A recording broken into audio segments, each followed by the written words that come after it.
안녕하세요. 코이카의 현진주 과장입니다. 이번 강의에서는 기술평가의 항목들을 소개를 드리고 항목별로 어떤 점들을 평가를 해주셔야 되는지 말씀드리려고 합니다. 기술평가위원님들께서는 제안서와 또 제안 요청서 그리고 사업의 기본 자료들을 받으셨을 텐데요. 이 세 가지 서류를 검토를 하시고 실제 어떤 점들을 평가를 해주셔야 되는지, 그 다음에 이런 점들을 평가를 하셔서 그 의견을 작성을 하시고 또 기술평가 시에 어떻게 질문을 해주셔야 되는지에 대한 참고가 되실 수 있겠습니다. 전체 일반 용역의 평가 기준표를 살펴보면 전체 100점 중에서 10점이 정량평가인데요. 경영 상태라든가 회사의 유사 사업의 수행 실적 같은 이런 부분은 저희 코이카의 기술평가부서 담당자들이 작성을 하게 됩니다. 나머지 90점 정성평가 부분을 기술평가위원님들께서 작성을 하시게 됩니다. 제안서 소개 부분이 배점이 5점이고 이 제안사의 기술적인 노하우와 전문성을 알 수 있는 기술 부분에서는 사업의 이해도, 이 사업에서 가장 중요한 이 특징이 뭔지, 그 다음에 그렇기 때문에 우리 제안사의 이 제안의 특징이 뭔지, 어떤 차별성을 가지고 있는지를 평가를 해주시고 또 이 과업의 세부 실행 방안에 대해서 배점을 25점으로 가져가고 있습니다.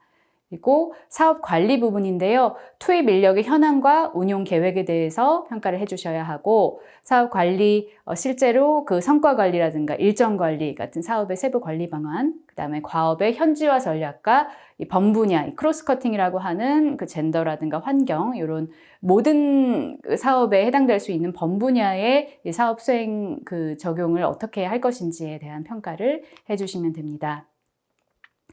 그리고 추가 제안으로서는 이 제안 요청에 대해서 이 개선 사항이 있다거나 아니면은 추가적인 투입 계획의 현실성 아니면은 사업 목적에 추가적으로 얼마나 기여를 할 수 있는지를 위주로 봐주시면 되고요. 마지막으로 핵심 투입 인력 부분에 대해서는 이 핵심 투입 인력이 사실 사업의 성패를 좌우할 수도 있을 만큼 중요하기 때문에 PM이나 TL 혹은 이 CM, 이 핵심 인력들의 역량, 사업 추진 역량에 대해서 평가를 해주시고 통상적으로 이 핵심 투입 인력들의 외국어 구사 능력은 별도로 제가 평가를 하고 있습니다. 정보화 전략, 이 컨설팅이나 소프트웨어 개발이나 운영 용역 같은 경우는 이 분야의 특수성 때문에 별도의 평가 기준표를 운영을 하고 있는데요. 마찬가지로 정량평가에서 10점을 배점을 하고 있고요. 이 사업 규모에 따라서 중소기업인 사업자의 분담률에 대해서 배점이 별도로 있습니다. 정성평가 부분을 소개를 드리면 제안사 소개가 마찬가지로 5점이고 아무래도 소프트웨어 관련이기 때문에 전략과 방법론을 별도로 봐주셔야 하고요. 기술 및 기능에 있어서도 여러 가지 요구사항들을 충족을 하고 있는지 또 제약사항들을 파악을 하고 있는지에 대해서 배점이 15점이 있습니다. 성능 요구사항과 품질 요구사항, 인터페이스 요구사항을 충족을 하는 이 제안을 가지고 왔는지를 15점으로 평가를 해주시고요. 또 프로젝트 일반적인 관리와 마찬가지로 관리 방법론, 또 투입 인력의 경험이나 능력, 또 일정과 또 개발 장비 계획까지 이런 부분들, 위험 관리나 사후 관리까지 평가를 해주시는 항목이 프로젝트 관리 항목으로서 15점 배점입니다. 이 소프트웨어 사업에서는 프로젝트를 이제 하고 나서 실제로 이 소프트웨어를 어떻게 운영하고 실제적으로 관리가 되고 보안이라든가 하자 보수 이런 부분이 사실 사업에서 굉장히 중요합니다. 일반 사업도 마찬가지겠지만 이런 부분들을 프로젝트 지원이라고 해서 15점 별도로 배점을 하고 있습니다. 또 추가 제안은 일반 용역과 마찬가지로 제안 요청 내용에 대해서 이제 개선을 제시한다든가 추가 인력이나 추가 액티비티를 투입할 계획에 대한 실현 가능성 이런 부분들을 봐주시면 되겠습니다. 그리고 핵심 투입 인력과 또 이 소프트웨어 용역 같은 경우는 특성상 이제 하도급이 분야별로 아주 이제 세분화되어 있는 경우가 많아서 하도급이 허용되는 용역일 경우에는 하도급 계획의 적정성을 별도로 평가를 해주셔야 합니다. 그러면 제안사 소개 항목부터 들어가겠습니다. 제안사의 일반 현황과 연역, 그다음에 조직과 인력, 그다음에 주요 사업 내용을 봐주시는 건데요. 이 평가를 해주실 때 그 제안사가 해당 과업을 수행하기에 적합한 조직을 갖췄는지, 그 다음에 과거 연혁이라든가 주요 사업들이 이 용역, 이 과업에 적합한지, 그리고 충분히 전문성을 살릴 수 있는지를 위주로 봐주셔야 합니다. 사실 정량평가에서도 그 제안사에 대한 평가를 하는데 이 직접적인 연관성이 있는지나 이 재정 상황, 재정 안정성 등을 정량평가에서 평가를 한다면 위원님들께서는 정성평가를 통해서 전반적인 적합성, 그 다음에 직접 간접적으로 평가될 수 있는 이 역량의 보유 여부를 판단을 해주실 수 있겠습니다.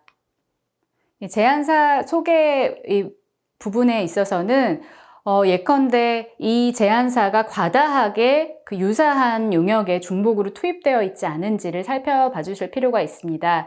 실제로 너무 여러 개의 용역을 동시에 수행하고 있을 경우에 이 자원의 투입이 이제 한정적일 수밖에 없기 때문에 예컨대 PM님이 우리 사업 출장을 가셔야 되는데 다른 사업 때문에 우리 사업 출장 시기를 조절을 해야만 하고, 그렇기 때문에 사업의 중대한 결정을 놓치게 되는, 중대한 시기를 놓치게 되는 경우가 실제로 일어날 수 있고요.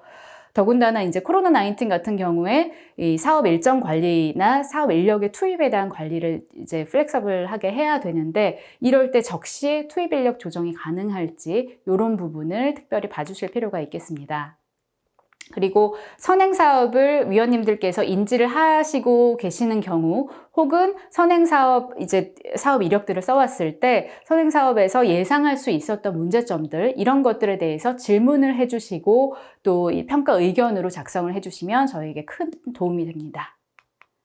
또 컨소시엄 구성 같은 경우에는 아무래도 각사의 그 용역 안에서의 그 역할 분담이 있다 할지라도 실제로 이 조정 역할, 총괄 역할을 하는 이 사업을, 이 용역을 전체적으로 보는 역할이 굉장히 중요한데, 사실 한 용역에서 A와 B과 C가 다 되었다고 할지라도, 그 부분들이 다 수행이 되었다고 할지라도 실제로 이 용역을 통해서 총괄적으로 달성할 수 있는 그 성과에 대해서도 도달할 수 있었는지, 그 총괄 역할을 누가 할 것인지, 컨소시엄사 중에서 이 역할을 어떻게 할 것인지, 조정을 어떻게 할 것인지, 이런 부분을 분명히 봐주셔야 합니다.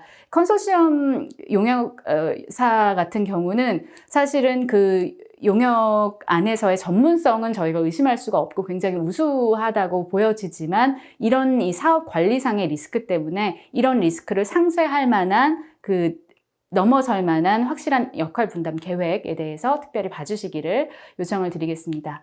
그리고 PM이 너무나 주도적이고 나머지 전문가들의 역할이 불분명하다거나 이런 부분들도 지적을 해주시면 감사하겠습니다. 다음은 기술 부문입니다. 이 사업의 중요한 부분을 잘 이해를 하고 있는가, 이 사업 대상지나 사업 목표나 성과에 대해서 제안사가 적절하게 이해를 하고 있는지, 그리고 이 이해를 통해서 어떻게 사업을 세부적으로 시행할지에 대한 방향과 계획에 대해서 평가를 해주시게 됩니다. 특히 이제 용역 과업의 수행 전략이나 계획이 우수하게 제시되었는지, 자기들의 제안사의 특징과 이 고유의 경험과 역량을 극대화해서 이 사업과 잘 맞춰왔는지, 이런 거를 봐주시는 건데요. 그리고 다음은 과업 대상지 분석이 있습니다. 통상적으로 과업 대상지 분석을 형식적으로 해주시는 경우도 많습니다. 이제 구글 맵이라든가, 요즘은 사실 세계의 해당 국가나 그 지역의 정치, 경제, 문화, 지리에 대해서 굉장히 인터넷만 가도 많은 정보가 있기 때문에 그 정보 중에서 우리 사업의 유의미한 정보를 취합해서 어떻게 활용하시겠다, 어떻게 이제 분석을 해오느냐에 따라서 그 용역사, 제안사의 역량이 사실 갈린다고 볼 수 있겠습니다. 그래서 향후에 이 용역을 통해서 이 지역의 발전 가능성이나 발전 전략까지 어느 정도 제시를 해주신다면 굉장히 우수한 제안사라고 볼 수 있겠죠. 그리고 과업 목표와 이 성과, 산출물 간의 이 관계, 이 목표 체계를 잘 파악을 하고 있는지, 논리적으로 PDM을 수정 제안을 하거나 제시를 했는지에 대한 평가가 있을 수 있겠습니다. 그리고 과업 세부 실행 방안인데요. 이제 과제를 어떻게 기본 방향뿐만 아니라 세부적으로 시행할 수 있을지에 대해서 구체적으로 제시를 했는지에 대해서 평가를 해주시는 점입니다. 실제로 그 사업 기간이나 예산이나 혹은 리스크를 바탕으로 실현 가능한 계획인지, 사실 한국 기준으로 해서 공기는 6개월이면 충분하다. 6개월 하고 이제 사업 끝난다라고 사실은 그렇게 짜주시기도 하는데, 여러 가지 리스크, 예산, 그다음에 개발도상국 사업의 특성 같은 거를 고려를 해주셨는지, 그런 것들이 그 세부 실행 방안에 녹아 있는지를 봐주셔야 합니다. 그리고 창의적이나 차별적인 제안 역시 이제 그 우수성을, 그 제안사의 우수성을 볼 수가 있겠고요. 예를 들어 보겠습니다. 예컨대 이거는 사실은 제가 위원님들께도 그 요청을 드리는 바인데요. 이 과업 범위, 이제 저희 RFP에 나와 있는 과업 범위에 대해서 이 제안사도 정확히 이제 파악을 하고 당연히 제안을 들어와야 되는데, 위원님들께서도 이 제안사가 과업 범위를 벗어나지 않도록 제안을 해왔는지, 사실 그 조달을 따고자 할 때는 무엇이든지 할 수 있다, 열심히 하겠습니다, 이렇게 많이 제안을 해주시는데, 사실은 엄밀하게 말하면 계약 관계이기 때문에 과업 범위를 벗어나는 것들을 제안을 해오셨을 때는 이 예산이라든가 일정이라든가 아니면 사업 전체를 사업의 범위를 잘 파악하고 계신지, 제안사가 그런 것들을 그 위원님들께서도 봐주실 필요가 있겠습니다. 그리고 아래 예시는 사실은 어느 정도의 그 뭐 수행 방안이나 절차에 대한 제안이 제안서상 나와 있지만, 실제로 사업 수행 계획, 계약 후에 이 제안사가 계약을 맺어서 계약 후에 사업 수행 계획을 작성하게 될 때 어떤 부분이 구체적으로 작성되면은 더 사업에 도움이 되겠다, 이런 부분들을 뭐 질문을 해주시거나 아니면은 이제 의견서에 작성을 해주시면 코이카에 많은 도움이 됩니다. 다른 예시인데요. 이렇게 꼼꼼하게 작성을 해주시는 그 평가위원분들도 계세요. 어떤 부분은 몇 페이지, 제안사의 이 제안서에 몇 페이지에 나와 있더라, 이런 부분은 좋았다, 어떤 부분은 수정이 필요하다, 이런 식으로 구체적으로 그 기술 부문의 평가 의견을 주실 수가 있겠습니다. 다음은 사업 관리 부분입니다.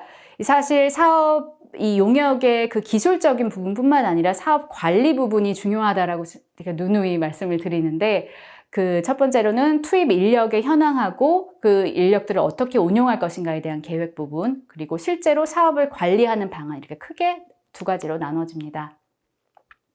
투입 인력 같은 경우에는 투입 인력이 그 RFP 상에서 요구하고 있는 자격 요건을 적절하게 충족하고 있는지, 그리고 그 물리적인 요건을 충족하더라도 과업 수행에 적격인지, 또 뭐 해외 경험이나 관련 분야의 경력, 또 어학 능력, 이런 부분들이 뭐 필수 요건이나 우대 요건에 충족하셨는지를 따져주셔야 합니다.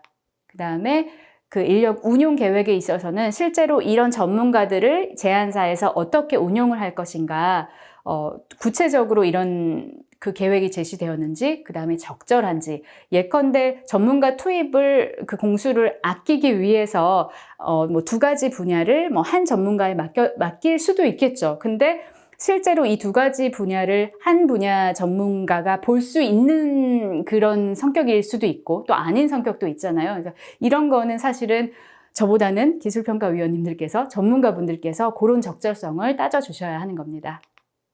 예시를 보면은 이 평가 의견서인데요. 투입 인력이 적절하게 구성이 돼 있고, 다만 상호 조정이나 연계 이 부분에서 이제 우려를 표현을 해주셨고, 그다음에 특히 컨소시엄 계약의 경우에는 3개사가 참여하고 있고, 이럴 때 특별히 상호 조정, 총괄, 협력 이 역할이 중요하다. 제가 실제로 5개사가 참여하고 있는 용역을 관리를 했었는데 굉장히 인상적인 경험이었습니다. 다음 예시 한번 같이 보겠습니다. 현지인 전문가를 투입할 때 특별히 별도의 리스크들이 있을 수 있겠는데, 이런 거에 대한 그 예방책들을 어떻게 제시를 하고 있는지, 혹은 제시하지 못했다면 어떻게 이제 보완할 수 있는지를 지적을 해주실 수 있겠습니다. 이제 요 위원님, 요 예시도 이제 페이지를 아주 이렇게 일목요연하게 해주신다면, 실제로 저희 코이카의 사업 담당자뿐만 아니라 실제로 사업을 수주를 하셨을 때 계약자분들이 이 이제 의견서를 보고 더 이제 계획을 디벨롭 하실 수도 있고, 그리고 이번 그 계약을 따시지 못했더라도 떨어진 분들은 이거는 우리 제안에 이런 거는 좋게 평가받을 수 있구나, 이런 부분은 좋지 않았구나, 이런 부분들이 지적받았구나라는 거를 확인을 하실 수 있기 때문에 어떤 면에서도 사실 구체적으로 이렇게 의견을 주시면 도움이 됩니다. 사업 관리 부분에서 성과 관리 부분 말씀드리겠습니다. 성과 관리는 통상적으로 사업을 하고 난 이후의 성과를 측정하기 위해서 그 베이스라인이 되는 기초선 조사와 또 사업 중간에 모니터링을 어떻게 할 것인지, 중간선 조사나 그 종료선 조사를 어떻게 할 것인지에 대한 이 성과 관리 계획을 이야기하는 거고요. 일정 관리는 사업 요소별, 세부 과업별, 단계별 추진 일정의 구체성과 그 실현 가능성, 연계성을 평가를 해주시게 됩니다. 위험 관리 부분에 있어서는 특별하게 그 현지 사정을 고려해서 일정 지연이나 그 예산, 비용 초과 등의 여러 가지 이제 리스크를 분석을 하고 이 분석들이 적절했는지, 그다음에 어떻게 그 대처 계획에 대해서 구체적이고 정확한지에 대한 평가를 해주시면 되겠습니다. 중요한 부분은 사실은 사업 현장이라든가 파견 인력에 대한 안전관리 방안이 포함되어 있어야 합니다. 사후 관리 역시 중요한데요. 사실 그 사업의 계약 부분 이외에 사후 관리까지 어떻게 해야 한다, 이런 지속 가능 방안까지 담으면 좋겠지만 사실 계약은 계약이기 때문에 그 사후 관리의 그 범위에 유념하셔가지고 평가를 해주시면 되겠고요. 모니터링과 그 산출물 품질 관리에 대한 이 품질 관리 방안, 이 산출물 관리 방안의 구체성, 그다음에 실현 가능성에 대해서 평가를 해주시게 됩니다. 또 사업 홍보 방안과 사업 현지화 전략, 그다음에 범분야, 크로스 커팅 부문의 사업 수행 적용 계획이 구체적이고 타당한지, 너무 형식적으로 사실 홍보라든가 이 말씀드린 현지화 전략 같은 경우는 기존의 용역 다른 제안서 쓰셨던 걸 그대로 가지고 오시는 부분도 굉장히 많은데 이런 부분을 날카롭게 봐주시기를 요청드립니다. 사업 관리 부분의 평가 의견, 이 사업 관리 방안을 보면 실제로 이 관리 방안이 굉장히 잘하겠다라고 하는데 최근에 코로나19이라든가 이런 리스크가 특별히 높아진 상황에서 이것이 현실적인 이 사업 관리 방안이냐, 이렇게 질문을 해주시고 지적을 해주신다면 상당히 도움이 되겠고, 실제로 그 제안사의 답변이나 계획을 들으시면서 얼마나 준비를 했는지, 그리고 리스크에 대해서 어떻게 대처할 수 있는지를 판단하실 수 있을 겁니다. 그리고 이 평가 의견 같은 경우는 RFP상에서 요구하고 있지는 않지만 이렇게 해줬으면 좋겠다라고, 사실 코이카 입장에서는 굉장히 감사한 그 평가 의견이기는 하지만 사실 문제가 될 소지도 있습니다. RFP상에서 요구하고 있는 사업 범위를 앞서 말씀드린 것처럼 제안사뿐만 아니라 기술평가위원님들께서도 정확히 파악을 해주시고 또 무리한 그 요구를 하지 않도록 유념해 주시기를 요청드립니다. 추가 제안 부분입니다. 사실 추가 제안은 저희가 용역을 발주를 하면서 어떤 부분들을 제안을 해주십사 요청드린 부분 이외에 제안사의 가장 최장점, 아니면 그 전문성을 살려서 이런 건 이렇게 개선해야 된다, 아니면 사업 목적을 고려했을 때는 이렇게 변경을 하거나 추가 투입할 수 있다, 이런 식의 향상, 더 이제 개선할 수 있는 방안을 제안 주시는 그런 그 부분인데요. 가장 사실 중요한 거는 통상적으로 추가 투입 계획에 대해서 이 예산 부분은 사실 제안사가 이제 부담하시는 부분이라는 것을 분명히 아셔야 하고, 이런 인지 없이 사실 전문가를 무한정으로 급수를 많이 높여서 여러 부분을 더 투입하겠다, 단기간에 끝내겠다, 어떻게 했으면 좋겠다, 사실 많은 좋은 제안들이 있겠지만 사실 굉장히 이제 현실성이 중요하기 때문에, 만약 굉장히 좋은 추가 제안이라고 한다면 이 제안사가 그 점을 알고 있는지, 용역 계약 금액 안에서 이런 추가 제안이 소화되어야 되는 것을 인지하고 있는지를 꼭 확인해 주시기를 부탁드립니다. 또 추가 제안 사항이 이 본 과업의 하나로 간주될 경우 추가 제안으로 보기 어렵다는 점, 그리고 그 예산 투입 여부와 실현 가능성에 대해서도 확인이 필요하고요.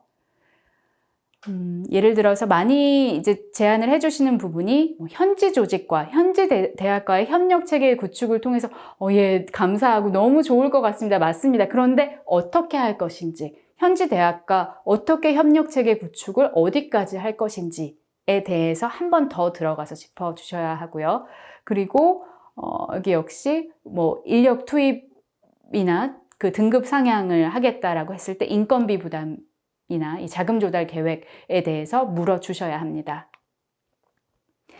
핵심 투입 인력, PM 혹은 TM 혹은 CM 같은 요 핵심 투입 인력에 대해서는 과업에 대해서 잘 이해를 하고 계신지, 그 다음에 역량이나 그 경험이 사업에 좋은 영향을 미칠 수 있는지, 그리고 위기 대응 역량이 적절한지를 주요하게 봐주시게 됩니다. 예를 들어서 대표적으로 필수 인력 제한 요건에 충족하는지, 혹은 어떤 점은 우수한 것으로 보인다라고 지적을 해주실 수가 있겠고요. 그리고 EPM 같은 경우는 어떤 분야에는 전문성이 특별히 있다. 하지만 초청 연수라든가 이런 연수 경력은 약하기 때문에 그런 부분은 파견 전에 보완이 되어야 한다. 이런 이해를 높여달라고 의견을 주시면 실제 이 제안사가 이 용역을 수행하게 되었을 때도 크게 도움이 됩니다.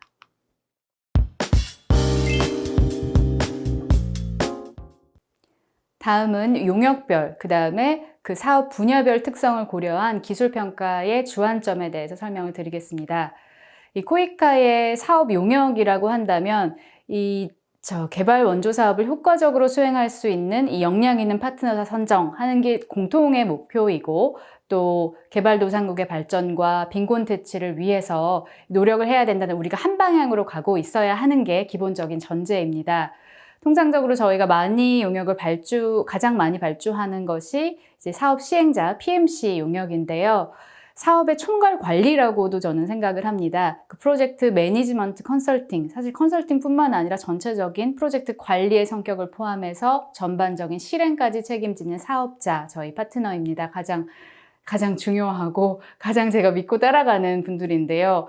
이 PMC 용역을 평가를 해주실 때는 당연히 해당 분야에서 최고의 전문성을 갖추시고 있는지, 그리고 또 프로젝트를 주도적으로 이끌어 나가는 것도 중요하지만, 또 사실 코이카 사업에서는 여러 이해관계자가 있기 때문에 이런 이해관계자 또 소속 그 전문가들의 전반적인 관리 능력, 조율 능력, 그 다음에 사업을 창의적으로 더 이제 끌어나갈 수 있는 기획 능력, 이런 것들이 중요하다라고 평가가 됩니다. 다음으로 BDS라고 부르는 사업의 기본 사업 계획 용역이 있습니다. 통상적으로 좀 기간이 짧은 편인데요. 이 베이직 디자인 스터디라고 해서 현지의 그 스터디 투어를 가시고 이제 조사를 통해서 사업의 기본 사업 계획을 수립해 주시는 용역입니다. 실시 협의를 하기 전에 사업의 성과 지표라든가 구성 요소, 이제 사업의 이 내용이 조금 덜 그려졌을 때 BDS 용역을 별도로 발주를 하기도 합니다. 그리고 건설 사업 관리라고 해서 그 CM 용역인데요. 이 건축 관련 컨설팅, 전반적으로 설계나 입찰에 대해서 전반적인 자문이나 관리, 그 다음에 검토 업무, 또 필요할 때는 감리 업무까지 이제 수행을 해주시는 그런 용역인데요. 통상적으로 국별이나 지역별이나 아니면 공통적인 사업을 많이 묶어가지고 저희가 용역을 발주를 하고 있는데, 유념을 해주실 사항을 덧붙여서 말씀을 드리면, 예컨대 병원 건축 같은 경우는 조금 특수성이 있잖아요. 그런데 다른 이 건설 관리 용역과 묶어가지고 그 수행을 할 수 있을지, 이게 포함이 돼도 이 전문 이 CM께서 이 CM사나 이 CM께서 이 부분들을 포괄해서 봐주실 수 있을지, 전반적인 건축 관련 컨설팅이 가능할지를 판단을 해주시면 되겠습니다. 또 저희가 사업 이후에 사후 평가를 진행을 하는데, 그 사업 평가 용역에 있어서는 사실은 평가 방법론 등에 대한 비중이 높습니다. 아무래도 그 국제 규범이나 아니면 학술적으로 평가 방법, 그다음에 조사를 어떻게 설계를 하고 어떻게 실시할 것인지, 이런 부분에 대해서 체계적으로 학술적으로 충분하게 논의가 될 필요가 있기 때문에, 비록 소규모이긴 하지만 이런 성격이 좀 강하다라는 것을 유념을 해주셨으면 좋겠습니다. 그리고 마지막으로 연구 용역인데요. 이 개발 분야에 대해서 연구하거나 혹은 나아갈 방향을 진단하고 제시해 주시는 그런 정책 보고서 등의 발간 목적으로 연구 용역을 발주를 하기도 합니다. 다음은 사업 분야별로 평가의 주안점을 설명을 드리겠습니다. 코이카가 통상적으로 많이 이제 사업을 하는 분야들을 말씀을 드리면, 교육, 과학기술 혁신, 보건, 농촌개발, 교통, 이렇게 대표적인데요. 교통 분야 사업 같은 경우는 현지 제반 요건을 고려해서 이 적용 기술이 적절한 것인가, 특히 한국의 코이카에 이 교통 사업을 요청을 했을 경우에는 수원국은 우리의 발전 경험을 많이 이제 적용을 해주기를 기대를 합니다. 그래서 이런 부분을 특별히 이제 짚어주셔서 우리의 발전 경험 중심으로 제안이 되었는지, 그런 기술이나 방법이나 내용이 현지에 적용되기에 적합하고 실효성이 있는지, 지속 가능성이 있는지에 대한 그 부분을 유념해서 봐주시면 되겠습니다. 또 공통적으로는 사실 현지 규정이나 제도, 그런 기반의 조사라든가 이런 그 계획의 범위나 내용이 적합하고 또 빠짐이 없는지를 판단을 해주셔야 할 거고요. 그 교통 분야 사업 중에 마스터 플랜 사업 같은 경우는 마스터 플랜의 그 목적에 맞춰서 검토되거나 제시되어야 할 내용들이 빠짐없이 제시가 되었는가, 제안사에서 제안을 해주셨는가가 체크되어야 됩니다. 예시를 보시면은 도시 교통 시스템 마스터 플랜의 경우에는 비전 및 전략부터 시작해서 대중교통과 도로 네트워크, 시나리오 분석 등등등 해서 이렇게 세부적인 사항을 이제 분야별 전문가이신 그 기술평가위원님들께서 봐주셔야 합니다. 또 타당성 조사일 경우에는 사실 그 타당성을 조사하고 끝나는 것이 아니라, 사실 수원국이 타당성 조사 이후에는 실제 본 사업을 하고 싶어 하고 그걸 위해서 타당성 조사를 의뢰를 하는 것이기 때문에 어떻게 이제 실제 사업과 후속 사업과 연계를 할 것인가, 어떤 형태로 유상 원조를 통해서 뭐 EDCF나 아니면 다자개발은행이나 민간 재원을 동원하는 PPP 사업이거나 어떤 식으로 그 개발 재원을 동원을 해서 본 사업을 할 것인지에 대한 그 실제 가능성, 그런 그 고려 사항까지 들어가야 합니다. 그리고 시범 사업인 경우에는 시범 사업이라 함은 그 시범 사업 이후에 그 확장 사업들이 있다는 뜻이니까, 실제로 확장을 했을 때의 그 하드웨어의 호환성이라든가 소프트웨어의 뭐 국제 표준화 여부, 그런 연계 가능성들, 그런 것들을 판단을 해주셔야 하고요. 다음은 보건 분야입니다. 보건 분야 같은 경우는 물론 뭐 시설물이나 이런 지원, 유형의 지원들도 많지만 역량 강화 교육이 많은 부분 들어가 있는데, 보건 사업의 그 교육 대상자들이 다른 원조 사업에서 유사하거나 이제 동일한 교육을 받고, 또 이제 우리가 또 한 번 해주면 사실은 기피할 수도 있고요. 아니면 중복해서 교육을 받을 수도 있겠고요. 이럴 경우에 사업 효과성을 이제 떨어뜨리게 됩니다. 하지만 가장 사실 우수하다고 판단되는 것은 다른 그 나라 정부, 협력국 정부라든가 아니면 다른 기관들에서 유사한 그 역량 강화 교육을 진행을 했다면 그것을 파악하고 거기에 부족한 점, 아니면 보수 교육 차원에서 이렇게 연계할 수 있는 그 계획이 가장 사실 최선이라고 보여집니다. 그리고 보건 분야의 성과 관리에 있어서는 성과 지표라든가 이 산출물 지표의 수집이나 수집 가능성, 수집을 실제로 적시에 할 수 있는지, 그리고 어떻게 활용할 것인지, 그리고 수집하는 과정이나 결과에 있어서 윤리적 고려 등이 되어 있는지를 확인을 해주셔야 합니다. 농촌개발 분야 같은 경우에는 공통적으로 실행계획 설계, BDS 단계나 성과관리 단계, 사업 실행 단계 있을 때 너무 이제 하드웨어와 소프트웨어 중에 한쪽 측면에 치중되어 있지 않은지, 그 제안 사항이 이제 한쪽으로 너무 이제 쏠려 있지 않은지 종합적인 평가를 해주셔야 하는데요. 특히 최근에는 농촌 지역의 뭐 소득 증대 뿐만이 아니라 이제 뭐 관계 시설만 하는 것이 아니라 뭐 소득 증대까지 어떻게 이어질 것인지, 이렇게 뭐 아니면 하나의 그 소득 증대 액티비티뿐만이 아니라 이 가치사슬 전체를 어떻게 개선을 할 것인지, 이렇게 전체적으로 사업을 요청을 하고 저희도 이제 지원을 하고 있기 때문에 이런 종합적인 성과를 추구를 하고 있는지, 제안사에서 이런 거를 균형이 있는 시각으로 보고 있는지를 체크를 해주셔야 합니다. 농촌개발 분야에서 시설이나 기자재를 지원을 하는 경우에 있어서 특히 이제 우리나라에서도 사실 농기계가 많이 이제 고장이 잦은데, 현지에서 이 부품의 수급이나 고장의 수리가 가능한지, 현지화가 충분히 가능한 기술이나 뭐 기술 인력이나 아니면 그런 부품 조달이 가능한지, 이것이 어렵다면 어떻게 극복할 것인지, 이런 부분을 확인을 해주셔야 하고요. 그리고 사실 기술이 이제 업데이트 되면서 이런 시설이나 기자재 사용 수요 자체가 감소를 하게 된다면 그때의 방안은 방안을 어떻게 수립을 하고 있는지, 자칫 우리가 한국이 해준 지원이 나중에 흉물로 남는다던가 기술 발달로 인해서 이게 이제 너무 올드한 기술을 지원을 했다라는 그런 평가를 받게 되지 않을지 그런 우려를 해주시면서 체크를 해주셔야 합니다. 또 농촌 그 개발 사업 같은 경우에도 역시 이제 최근에는 데이터 기반 경영 추세에 맞춰서 성과 관리 분야를 굉장히 중요하게 여기고 있기 때문에 정량적인 성과, 그다음 성과 데이터 관리, 그리고 구체적인 그런 수집이나 그 인디케이터 관리에 대한 계획을 꼭 판단을 해주셔야 하겠습니다. 사업 중에서 과학기술 혁신 부분은 이제 사업 성과 관리와 그 데이터베이스화에 대한 계획이 들어있는지, 포함되어 있는지를 꼭 봐주셔야 하는데요. 특히 기존의 코이카 사업이라든가 국제기구 사업, 유사 사업을 충분히 분석을 해서 이 성과관리 계획이 적절하게 제안서에 반영이 되어 있는지를 봐주시기를 요청을 드리고요. 그리고 그 한국의 우수한 과학기술 성과가 그 과학기술 전수 계획에 반영이 되어 있는지도 판단을 해주셔야 합니다. 그리고 과학기술이라는 그 분야가 사실 한 제안사가 모든 그 과학기술 분야에 이렇게 가장 우수할 수가 없기 때문에 국내외 유관 전문기관과의 협업 여부, 이 분야의 뭐 세부 전문성은 뭐 이런 정책 아니면 뭐 이 기관의 기술성을 이렇게 우리가 끌어오겠다 하는 이 정보 공유라든가 공동 사업 기획이라든가 이런 부분을 어떻게 계획을 수립하고 있는지를 판단을 해주셔야 합니다. 교육 부분입니다.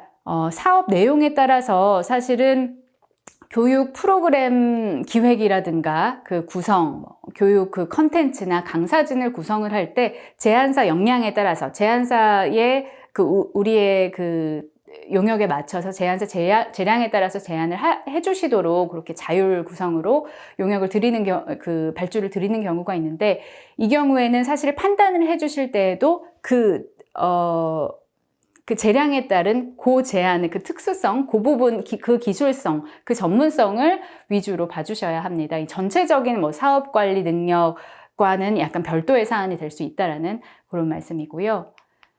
그리고 위험 관리는 사실은 교육 사업뿐만 아니라 모든 사업에서 중요하게 여겨지지만 최근에 이제 성과 관리와 동시에 또 위험 관리가 강조되고 있기 때문에 이 저희가 제안 요청서에서 있었던 내용을 그대로 그냥 사실 카피 앤 페이스트 해주시는 분들도, 그런 제안사들도 있거든요. 그래서 그런 위험관리 부분이, 위험관리 계획이 실제적으로 위험들을 예측하고 그 다음에 실현 가능성이 있는 그 관리 방안이 반영되어 있는지 이런 거를 평가의 주안점으로 삼아주시면 되겠습니다.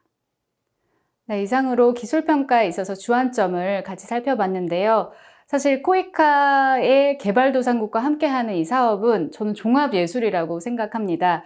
사실 일반적인 해외 사업도 굉장히 어려운 부분이 많은데 우리가 개발도상국의 발전을 위해서 여러 파트너들과 함께 여러 위험 요소들을 극복해서 일을 하는 게 우리 파트너링의 목적이기 때문에 이런 좋은 파트너를 찾는 여정에 이 기술평가위원님들의 협조를 부탁드리고 앞으로도 많은 관심과 또 코이카에 대한 지지를 요청드립니다. 감사합니다.